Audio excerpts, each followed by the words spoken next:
వందనమిదే అయోధ్య రామ. ఈ సృష్టిలో 84 లక్షల జీవరాశులు ఉన్నాయి అని అంటారు.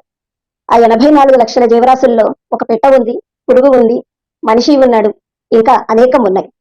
24,000 శ్లోకాలతో ఉన్న వాల్మీకి విరచిత శ్రీమద్ రామాయణం ఒక పెట్ట కథతోనే మొదలవుతుంది. క్రౌంచ పక్షుల కథతోటి. మన కథను కూడా ఒక పెట్ట కథతోనే మొదలు పెడదాం. అనగా అనగా ఒక చిన్న పెట్టక. అది భలే భలే రంగులతో అందంగా ఉంటుంది. ముద్దు ముద్దుగా మాట్లాడుతుంది. అంతేనా? ఆశ్చర్యకరంగా తాను జతకట్టిన మరొక పెట్టతోనే తన జీవితం అంతా బ్రతుకుతుందట. ఆ పెట్టకి ఏ భాషలో ఏ పేరు పెడతారో తెలియదు కానీ మన తెలుగు వాళ్ళు మాత్రం పెట్టుకున్న పేరు రామచిలక అని. ఒక చిన్న పురుగు.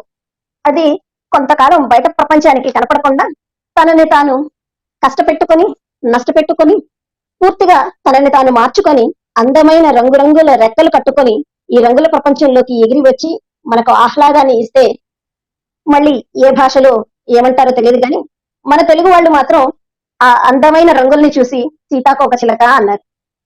ఒక మధురమైన ఫలం. దాని రుచి చూసి వదలలేనంటారు ఎందరో. వారి భాషలో వారికి తోచిన పేర్లు పెట్టుకున్నారు. కానీ మన తెలుగు వాళ్ళు మాత్రం సీతాఫలం అన్నారు. అలాంటిదే మరొక మధురమైన ఫలం కొంచెం తేడాగా కనిపిస్తే రామాఫలం అని పిలిచి సీతాఫలానికి జత చేసేసుకున్నాం. అంతేనా? హనుమంత ఫలం అని లక్ష్మణ ఫలాన్ని కూడా కలిపేసుకున్నాం. మన పిల్లలు సరదాగా ఉడతా ఉడతా ఊచ్ అని ఉడతను చూసి కేరింతలు కొడుతూ ఉంటే మనం దాని వీపు మీద ఉన్న చారలు చూసి ఇవి మా రామయ్య వేలి గుర్తులంట, ఎంత అదృష్టము అని ఆ రోజు పిల్లలకి ఆ ఉడత కథను చెప్తాం. ఒక కోతి మన ఇంటికి వచ్చి ఒక పండు తీసుకొని వెళ్తే ఆ హనుమ ఈ రూపంలో వచ్చాడని అనుకుంటాం. అదే ఆ రోజు ఏ మంగళవారమో శనివారమో అయితే మన అదృష్టం పండిందని మురిసిపోతాం, పక్కింటి వాళ్ళతో చెప్పుకుంటాం. ఒక పిట్టేమిటి, పురుగేమిటి, పండేమిటి, ఉడతేమిటి, కోతేమిటి అన్ని మనకు ఆ రమయ్యతోనే. ఈ ప్రకృతి అంతా రామమయం, ఈ జగమంతా రామమయం. అందుకే వందనమిదే అయోధ్య రామ, దాసార్చిత మాక భయమసంగవే దాశరథి రఘురామ. కాదంటారా? ఎలా అంటారా? ఈ దేశంలో ఎలాంటి కొడుకు కావాలి అని ఒక తల్లిని అడిగితే రాముడు లాంటి కొడుకు కావాలి అంటుంది. ఎలాంటి కొడుకు కావాలి అని ఒక తండ్రిని అడిగితే తండ్రి మాటను గౌరవించే రాముడు లాంటి కొడుకు కావాలి అంటాడు. ఆడపిల్లల్ని ఎలాంటి భర్త కావాలి అంటే ఏకపత్ని వ్రతుడైన రాముడు లాంటి భర్తనే కోరుకుంటారు. ఈ దేశంలో పుట్టిన ప్రతి భార్య తన భర్త శ్రీరామచంద్రుడనే అనుకుంటుంది.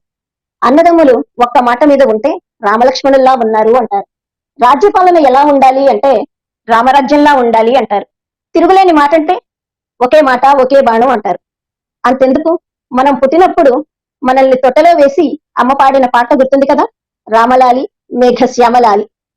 లాలపోసినప్పుడు నీళ్లు తిప్పుతూ చెప్పిన మాటలు శ్రీరామ రక్ష నూరేళ్ల ఆయుషి. భుజాన ఎత్తుకొని ఆడించిన ఆట ఏనుగమ్మ ఏనుగు, ఏనుగు మీద రాముడు ఎంతో చక్కని దేవుడు. మన ఇంటి గుమ్మం మీద వ్రేళ్లాడే అక్షరాలు శ్రీరామ రక్ష సర్వజగద్రక్ష. బడిలో ఆంగ్ల వ్యాకరణానికి కూడా Rama killed Ravana, Ravana was killed by Rama.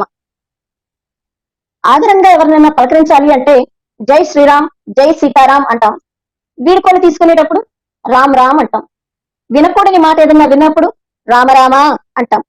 చివరికి వయసు మీద పడినప్పుడు మనకు కావాల్సింది కూడా ఆ కృష్ణ రామానే. ఇంత చెప్పినా మీకు అర్థం కాకపోతే రాత్రంతా రామాయణం విని ప్రొద్దున్నే రాముడికి సీత ఏమైంది అన్నట్లుగానే ఉంటుంది. చెప్పడానికి వీలు కానప్పుడు అబ్బో అదో రామాయణమే అవుతుంది. 3 ముక్కల్లో చెప్పమంటారా? అయితే కట్టే కొట్టే తెచ్చే.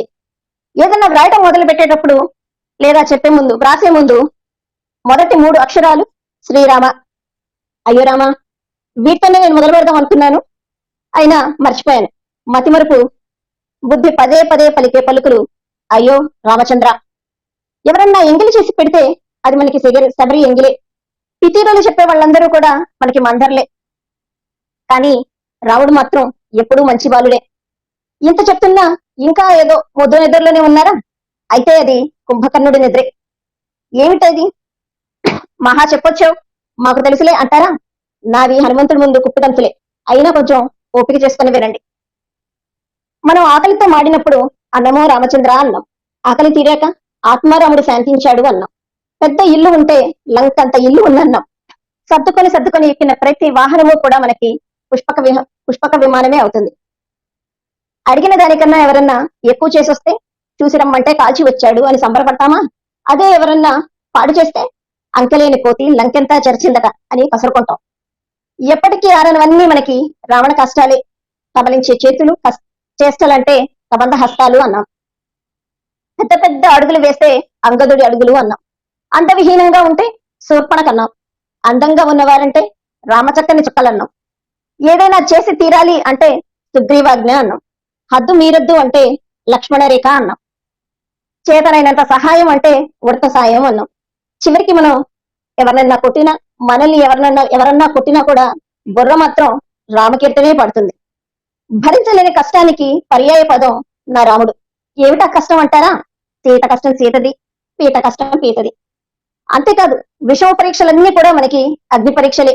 అయితేనేమి కష్టం గట్టింకిచ్చే తారక మంత్రం లేదా? శ్రీరామ. విష్ణు సహస్రనామాలు చెప్పలేని వారు చెప్పేది శ్రీరామ రామ రామేతి. ఎందుకంటే ఆదర్శం రూపుకట్టే రాముడు, అందం పోగుపోస్తే రాముడు, వేదోపనిషత్తుల అర్థం రాముడు, ఆ పరబ్రహ్మమే రాముడు. అన్న అంటే రాముడు, ఇది లక్ష్మణ భరతాదుల మాట. భర్త అంటే రాముడు, ఇది సీతమ్మ మాట. స్నేహితుడంటే రాముడన్నాడు గుహుడు, శిష్యుడంటే రాముడన్నారు వశిష్ఠ విశ్వామిత్రుడు, స్వామి అంటే రాముడన్నాడు హనుమ, రాజంటే రాముడన్నారు అయోధ్యవాసులు, యుద్ధం అంటే రామరావణ యుద్ధమే అన్నాడు వాల్మీకి, ధర్మం అంటే రాముడన్నాడు మారీచుడు, సంగీత సారం రాములన్నారు రామదాసు త్యాగయ్యలు. అందుకే మన నాలుక మీద తాగాల్సిన నామం రాముడు, ఇవరే రామరసం.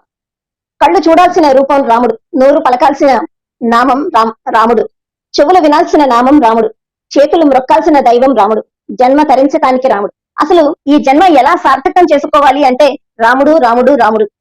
రాముడు మన వెంట ఉండి మనల్ని నడిపించే దేవుడు. విలువలలో, వ్యక్తిత్వంలో మనకు ఆదర్శంగా నిలిచి మర్యాద పురుషోత్తముడు రాముడు. మనకు మనం పరీక్ష పెట్టుకుని చూసుకోవాల్సిన అద్దం రాముడు. మనల్ని సరిదిద్దే మెత్తని బెత్తం కూడా రాముడే. ఈ దేశ ప్రజలకి రాముడితోటి ఉన్న అనుబంధం అది. సీతారాములు తిరగని ఊరంటూ ఉండదేమో. ఒక ఊరు వారికి పుట్టినూరట, మరొకటి మెట్టినూరు.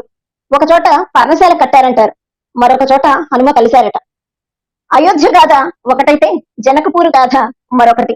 ఒంటిమిట్ట రాముడిది ఒకటైతే భద్రాద్రి రాముడిది మరొకటి. రామేశ్వరం కథ ఒకటి అంటే ఇండోనేషియా కథ ఇంకొకటి. ఇలా ఎన్నెన్నో కథలు. అసలు రామాయణమే మన కథ, భారతీయ భాషలన్నిట్లోనూ వ్రాయబడినటువంటి కథ కాదు, ఇతిహాసం. అలాంటి రాముడి గురించి ఎవరో కొంతమంది ఏదో అన్నారని మన విశ్వాసం సన్నగిల్లుతుందా? తన భక్తుడైన రామదాసుని ఖైదు నుంచి సునాయాసంగా విడిపించిన భద్రాద్రి రాముడు మన కోసం 5 శతాబ్దాలు అయోధ్యలో వేచి ఉండలేదా? అయోధ్య ఆలయ నిర్మాణ సాకారం అన్నది మన సహనానికి, పట్టుదలకి, రాముడి పట్ల మనకున్న అచంచల భక్తి విశ్వాసాలకు నిదర్శనం. ఎందుకంటే రాముడు ఈ దేశపు ఆత్మ, మన గుండె చప్పుడు. ఇది మరో జాతీయ ఉద్యమం. కాకపోతే ఎప్పటి త్రేతాయుగం, ఎన్ని యుగాలు గడిచాయి, అయినా మన చేతల్లో, ఆలోచనల్లో అన్నిట్లోనూ రాముడే, అడుగడుగునా రాముడే. అసలు రామాలయం లేని ఊరంటూ ఉండదేమో. ఊరూరా రాముడు, వాడవాడలో రాముడు, బడిలో రాముడు, గుడిలో రాముడు, గుండెలో రాముడు, అణువణువునా రాముడు. రాముడే కదా అంతర్యామి, అంతా రామమయం. పిట్ట పురుగు పండు ఉడతా కోతి అన్ని అంతా ఈ జగమంతా రామమయం, మన బ్రతుకంతా రామమయం. డిసెంబర్ 6న మీరు ఈ చివరిగా రావటం అది అనుకొని మీరు చేశారు, లేకపోతే అలా జరిగిందో తెలియదో కానివ్వండి. సత్య గారు అసలు ఎంత అద్భుతమైన విషయాలు చెప్పారు. అసలు మీరు రాశారండి ఇది ఓన్ గా? అవునండి, నిజంగా అసలు ఎన్ని విషయాలు చెప్పారమ్మా మీరు, ధన్యులు మీరైతే. సార్ అందుకే ఎన్ని విషయాలు, నిజంగా చాలా కళ్ళండి నీళ్ళు వచ్చాయండి చివర్లో. నీళ్ళు కదండి, గూస్ బంప్స్ వస్తాయి మనకి. అది రాముడి ఏదండి, అద్భుతం అండి నిజంగా. ఇట్లు మీ అసలు ఆకాశ రామన్న లేదా సీతమ్మ.